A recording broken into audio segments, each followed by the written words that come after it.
Young Miami new song just dropped at a time where millions of women across the country are financially struggling. They're vulnerable. And I don't think the timing should escape our attention. According to the data I reviewed, when you include young women and old ranging from the ages of 16 to 64, there are approximately 105 plus million American women struggling in these age groups. And an estimated 85 million, they either have no individual income or earn less than $60,000.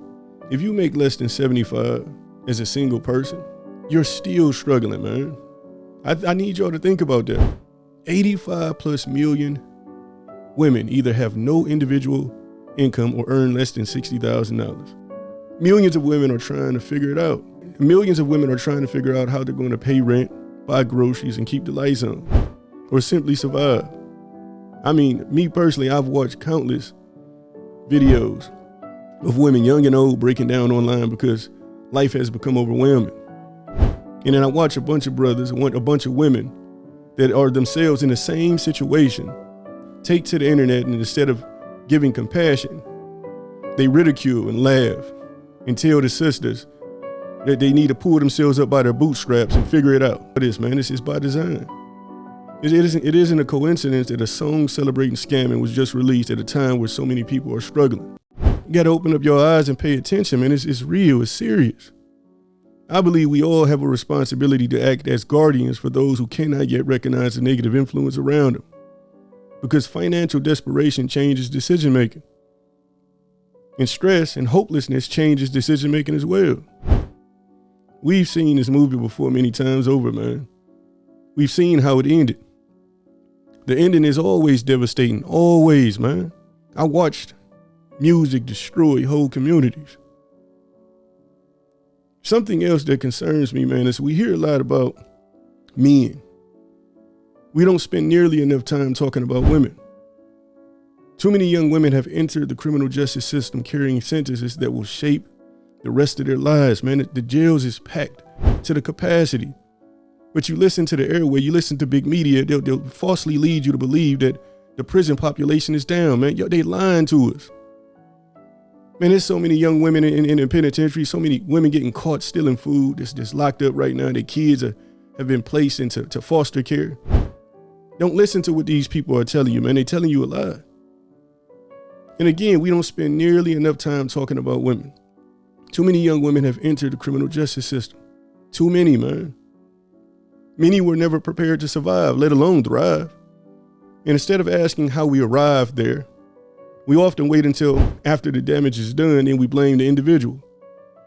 People take joy in looking down on a person who have fallen without examining every influence surrounding them. They say, forget about the track record, forget about the pedigree, forget about what they've been through. I don't respect it, man. I do not respect it. Music wasn't always that way, right? Music inspired and united people.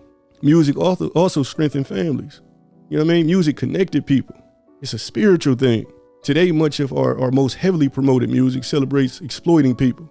It promotes riding on your ops, using people, scamming, disrespecting people, degrading people, destroying yourself for entertainment purposes. This should concern us all, man, because again, we've seen this movie many times before.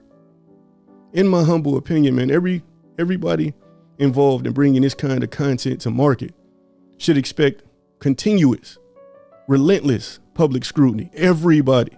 I'm talking artists, producers, writers, you know what I mean, promoters, and especially executives. Not because I believe that they shouldn't have freedom of expression, right? But because we've already seen many times over the damage that follows this type of toxic music. That's why I'm choosing not to support this song. And I'm calling for a boycott, man. First time in my lifetime, I'm calling for a boycott. Not because I think this one song alone changes society, but because culture is already in a very bad position, man. Look around, man. There's no strong future without strong women, and there's no healthy culture without protected children.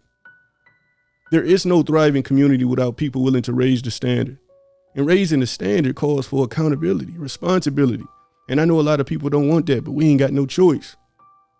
Every generation decides what it will normalize. So let me leave y'all with something. What kind of culture are we financing, and what message are we rewarding? And if we know something has the potential to shape attitudes over time, what responsibility do we have as listeners, as parents and artists and consumers? I'd love to hear y'all thoughts, man.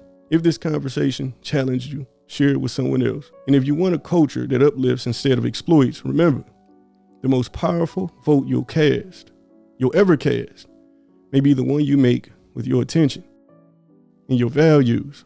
I'm interested to hear what y'all got to say about this specific topic. I started full. I'm empty for now. I love y'all. I'll catch y'all next time.